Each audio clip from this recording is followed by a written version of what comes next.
우리가 지난 3일 동안 예수님을 닮는 삶의 내면에 대해서 그래서 그 내면의 변화를 우리가 생각해 보는 시간을 가졌습니다. 하나님 목적을 깨닫고 그리고 예수의 마음을 품고 그리고 예수님의 그 마음인 섬김을 배우기로 우리가 결단을 한 것이죠. 이제 오늘 넷째 날을 맞아서 우리의 시선이 안에서 밖으로, 즉 세상으로 돌려지기를 소망합니다. 예수님을 닮는다고 하는 것은 단지 어떤 인격적인 수양을 말하는 것은 아닌 것입니다. 예수님의 시선을 갖는 것이 예수님을 닮는 것이다, 그렇게 말을 할 수 있는 것이죠. 예수님을 보시는 것을 나도 보게 되어지고 또 예수님의 마음이 있는 곳, 거기에 우리의 마음을 두는 것을 말하는 것입니다. 그래서 오늘 예수님께서 이 땅에 살아가는 많은 사람들을 어떤 마음과 어떤 눈으로 바라보셨는가, 이것을 아는 것이 대단히 오늘 2026년을 살아가는 우리들에게는 중요한 일이라 이렇게 볼 수가 있습니다. 그것이 바로 진정한 예수를 닮는 삶이기 때문에 그런 것입니다. 그래서 우리가 주께서 주신 어떤 사명을 감당한다고 할 때에도 그 예수님의 시선이 있어야만 오늘 이 땅을 살아가는 우리가 주의 주시는 사명을 온전히 감당할 수가 있게 되는 것이죠. 그래서 오늘 예수의 눈으로라고 하는 제목으로 하나님 말씀을 나눌 때에 예수님의 눈이 어디에 있는지, 예수님의 마음이 어디에 있는지 그것을 보고 오늘 예수의 눈과 마음이 있는 곳에 우리의 눈과 마음을 두어 오직 예수를 온전히 닮아가는 주의 백성들로 서 나갈 수 있기를 축복합니다. 먼저 예수님의 눈은 긍휼의 눈이라 이렇게 볼 수가 있습니다. 오늘 본문 35절을 보니까 보라, 내가 너희를 예수께서 모든 도시와 마을에 두루 다니사 그들의 회당에서 가르치시며 천국 복음을 전파하시며 모든 병과 모든 악한 것들을 고치시니라, 이렇게 말씀을 하고 있습니다. 모든 그 일들이 얼마나 바쁘고 얼마나 고생스럽게 예수님이 그 사역을 감당하시고 계시는지 모릅니다. 정말 아침부터 밤까지 잠시도 어떻게 보면은 편안하게 쉬시거나 심지어는 편안하게 밥을 먹거나 또 밤에 잠자리에 평안하게 드는 그런 것을 가지기가 어려울 정도로 사람들은 끊임없이 자신들의 어떤 필요에 따라서 예수님께 몰려들고 있고, 또 예수님은 오셔서 무엇보다도 하나님 나라 복음을 전파하시고 그들의 모든 병이나 또 그들에게 귀신을 내어 쫓는 일이나 이런 것들을 어떤 하시는 일에 온전히 마음을 두셨다라고 하는 것입니다. 자, 그런데 이런 모든 것들을 하는 사역의 동력이 있다는 거죠. 예수님은 어떻게 보면은 마르지 않는 샘물 같은데 어떻게 해서 예수님은 그와 같은 일들을 아침 눈을 뜨면서부터 이제 주무시는 그 시간까지 끊임없이 몰려오는 수많은 사람들의 그런 어려움들을 해결해 주시고, 또한 그 가운데에서 틈틈이 하나님 나라 복음을 전하면서 그 일들을 감당하실 수가 있었을까? 그 일을 감당한다고 해서 소위 말하면 떡이 나오는 것도 아니고 무슨 돈이 나오는 것도 아니고 인간적으로 보면 그에게 어떤 유익이 있는지 알 수가 없는 그런 가운데 있는 것이죠. 그래서 36절 말씀을 보면 예수님의 동력, 사역의 동력이 있어요. 무리를 보시고 불쌍히 여기시니 이는 그들이 목자 없는 양과 같이 고생하며 기진함이라. 여기에 보니까 무리를 보시며 불쌍히 여기셨다, 그렇게 설명을 하는데요. 불쌍히 여긴다라고 하는 것을 스플랑크니주마이라고 하는 헬라어를 씁니다. 이 단어에 가지고 있는 의미는 단순히 그냥 참 안 됐다 이런 정도의 어떤 그 동정심이 아니에요. 이 단어가 가지는 의미는 내 창자가 끊어질 듯한 고통을 느끼는 강렬한 그런 긍휼을 느끼게 된다고 하는 것입니다. 우리 그 표현으로 하자면 애끓는다, 이런 표현이 있어요. 그 애라고 하는 것이 간을 의미하잖아요. 그러니까 막 마음이 아프고 이 좀 창자가 끊어질 듯하고 그 다음에 이 애끓는 심정, 그것이 이제 보통 보면은 부모님이 자식을 향한 그런 이제 마음입니다.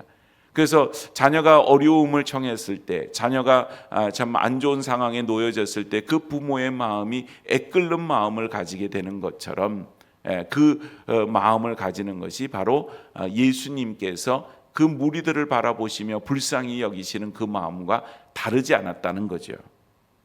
오늘 이와 같은 예수님의 마음이 있어요. 예수님은 사람들의 겉모습, 즉 경제력이라든지 그들의 사회적인 지위라든지 그걸 보시고 뭘 하지는 않으셨어요. 예수님께서는 그들의 영혼 깊은 곳에 어떤 지금 문제가 있느냐, 바로 그들이 가지고 있는 문제가 목자 없는 양같이 방황하며 쓰러져 있는 영적인 실상들을 보고 계신다고 하는 것입니다. 여러분, 양은요 목자가 없으면은 생존하기가 어렵다고 말씀을 드린 바가 있어요. 양은 너무나도 어떻게 보면은 눈앞에 있는 것만을 쫓아다닙니다. 누가 와서 공격할 때에도 무방비로 놓여질 때가 많이 있는 것이죠. 그래서 목자는 양을 돌보고 그 양들은 목자가 있어야만 자신들이 먹을 풀이나 물이나 그 다음에 많은 짐승들의 공격으로부터 그들이 이제 안전하게 거할 수가 있게 되는데, 오늘 세상 가운데 놓여져 있는 이 무리가 목자 없는 양같이, 그리고 그냥 방치되어 있는 것처럼 그렇게 놓여져 있었다고 하는 것입니다.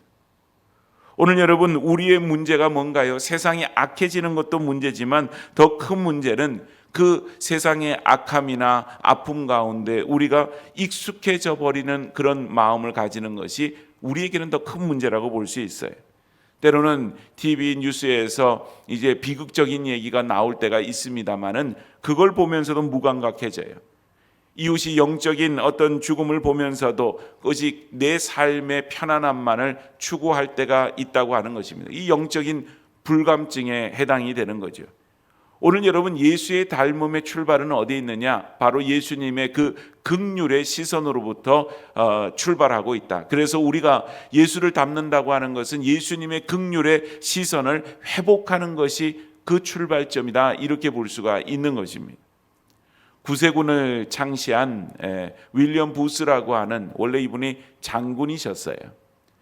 바로 윌리엄 부스에게 어떤 젊은이가 와서 막 불평을 합니다. 장군님, 세상에 나가서 아무리 복음을 전하도 사람들이 저렇게 냉담할 수 있습니까? 아무런 반응이 없습니다. 그러고는 와서 불평을 합니다. 나가서 복음을 전하는데 그 복음을 들으려고 하지도 않고 사람들의 반응이 너무나도 차가웠다는 것이죠.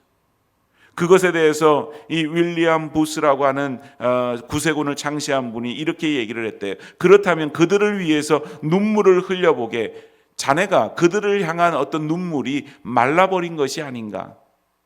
내 눈에 있는 눈물, 즉 내가 애통하는 마음, 내가 그들을 불쌍히 여기는 마음, 그것이 없을 때에 그들의 반응이 차가워지고 냉담해진 것이 아닌가? 먼저 자기 자신을 돌아볼 것을 요청하고 그렇게 말을 했던 것이죠. 실질적으로 윌리엄 부스는 밤마다 빈민가를 돌아다니면서 참 목자 없는 양같이 헤매는 그 영혼들을 보며 통곡하며 눈물을 흘리고 기도했다고 합니다. 오늘 여러분, 영혼을 향한 뜨거운 눈물이 회복이 되어져야만 비로소 사람들의 마음을 움직이는 사역을 할 수 있다 그래요. 우리 모두가 다 바로 그런 예수님의 긍휼의 시선, 그것을 먼저 회복하는 일을 해야 할 줄로 믿습니다. 오늘 예수님의 시선은 이 긍휼에서 멈추지 않고 사명으로 계속 이어져 나갑니다. 37절에 보면 이에 제자들에게 이르시되 추수할 것은 많되 일꾼이 적으니. 예수님은 세상을 바라볼 때 좀 사람들과는 좀 바라보는 그 생각이 다르셨던 것 같아요. 세상을 바라보면서 예수님 가졌던 마음은 추수할 것은 많되 일꾼이 적다. 즉 사람들은 세상을 바라볼 때 심판의 대상이라든지 혹은 망해가는 세상이다, 말세다, 그렇게 바라보는데 예수님은 세상을 바라보면서 내가 거기에 가서 추수를 해야 되니 그곳에는 추수할 곡식이 많다, 이렇게 생각을 하셨던 것 같아요. 그러니까 세상은 추수할 곡식으로 예수님 보셨다는 거죠. 사람들은 세상이 끝났다고, 복음의 문이 닫혔다고 절망하지만 여전히 예수님은 많은 영혼들이 하나님께로 돌아와야 될 그곳은 황금 들판과 같이 추수할 곡식이 많은 곳으로 보았다고 하는 사실입니다. 오늘 여러분 나가서 복음을 전할 때 그 복음이 정말 이렇게 사람들로부터 냉담한 반응을 얻고 또한 사람들이 들은 척도 하지 않으려고 할 때 많은 예수 믿는 사람들은 절망을 느끼게 되어집니다. 그러나 여러분 이 지역에도 아직도 죽어가는 많은 영혼들이 있습니다. 이 가운데는 많은 영혼들이 주 앞으로 돌아와야 할 것입니다. 추수할 곡식이 많이 있다고 하는 것입니다. 문제는 환경이 아니라 일꾼이라고 하는 것이죠. 하나님의 마음을 품고 현장에 뛰어들 그런 일꾼이 부족하다는 거예요. 오늘 여러분 흔히 우리는 그렇게 얘기를 합니다. 준비가 되면 또 형편이 나아지면 그러면 우리가 주 앞에 헌신하고 또 세상을 향해서 우리가 주의 사명을 감당하겠습니다. 그렇게 말을 하지만 주님은 이 순간에 세상 가운데 목자 없는 양 같은 이런 지금 많은 사람들을 향해서 그 방황하는 영혼들을 위한 일꾼을 찾으시고 계신다고 하는 사실이에요. 그래서 여러분 우리 모두가 다 예수님의 긍휼의 시선을 회복하게 되면 그 다음에는 나아가서 보내심을 받는 일꾼으로 서야 한다고 하는 사실입니다. 그래서 예수님을 가장 깊이 있게 닮아가는 그런 사명자는 예수님의 긍휼의 마음을 가지고 주의 주시는 그런 사명을 감당하기 위해서 세상 속으로 나아가 그 세상에 죽어가는 많은 영혼들, 목자 없는 양 같은 그 영혼들을 향해서 정말 추수할 일꾼으로 그 가운데 서 나가는 사람인 줄로 압니다. 오늘 그러면 이 일들이 그냥 우리가 가지고 있는 어떤 결기나 뭐 이런 것으로 다 이루어지는가? 그러지를 않아요.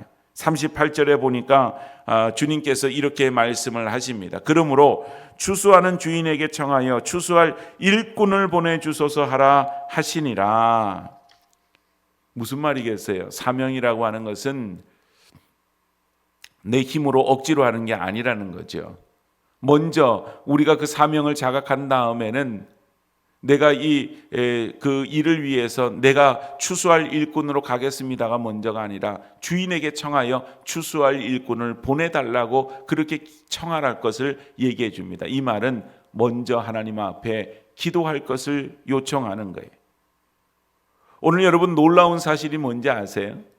추수할 일꾼이 적다고 그리고 추수할 일꾼을 보내달라고 그리고 기도하다 보면 하나님께서 기도하는 그 사람을 그 일꾼으로 사용하신다고 하는 사실입니다. 오늘 가정에 믿지 않는 이들을 위해서 하나님 일꾼을 보내주셔서 그렇게 기도할 때 주님께서 말씀하십니다. 바로 내가 그 가정의 선교사이다.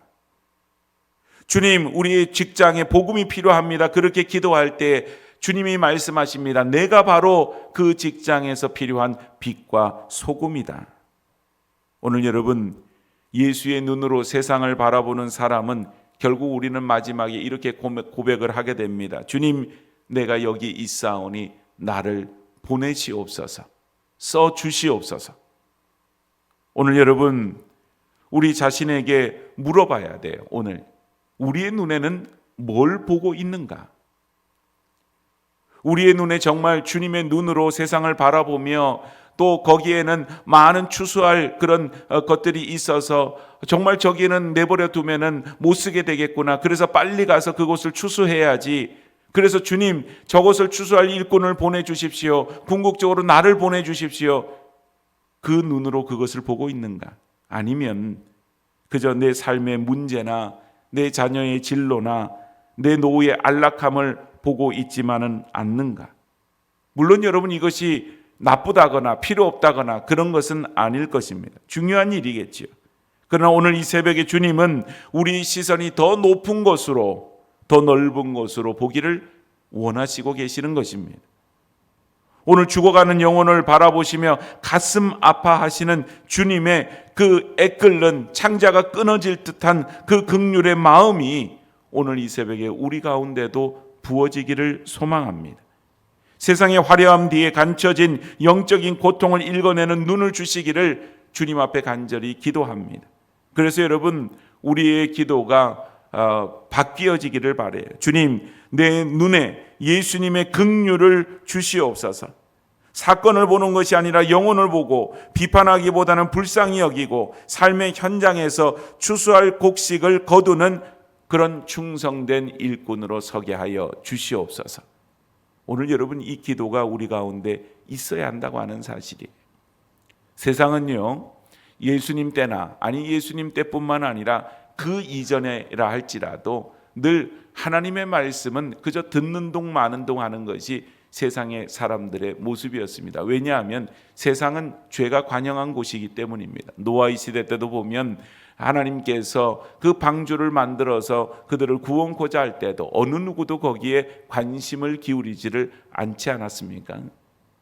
오늘 이 시대라고 해서 달라질 것이 없어요. 그러나 문제는 그들이 문제가 아니에요. 오늘 문제는 우리가 문제라고 하는 것입니다.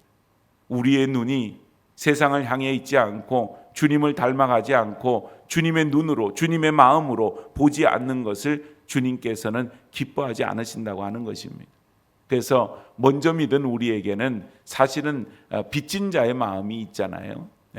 누군가를 통하여서 그것이 비록 내가 모태신앙으로 태어났다 할지라도 누군가를 통하여서 복음을 받게 되어지고 그 가운데에서 예수님을 만나게 되는 은혜를 입었는데 죽어가는 많은 사람들이 내가 말하는 내가 전하는 그 복음이 아니라면 어디에서 복음을 듣고 구원을 얻을 수가 있는가라고 하는 것입니다. 오늘 우리에게 맡겨진 사명을 간단하게 여기서는 안 될 것입니다. 예수를 닮아간다고 하는 것은 바로 예수님처럼 살아갈 수 있다고 하는 것인데 예수님께서는 두루 다니시며 복음을 전하시고 그 가운데 사람들을 불쌍히 여기시는 그 마음으로 그 일을 감당하셨다. 성경은 오늘 그렇게 증언을 하고 있습니다.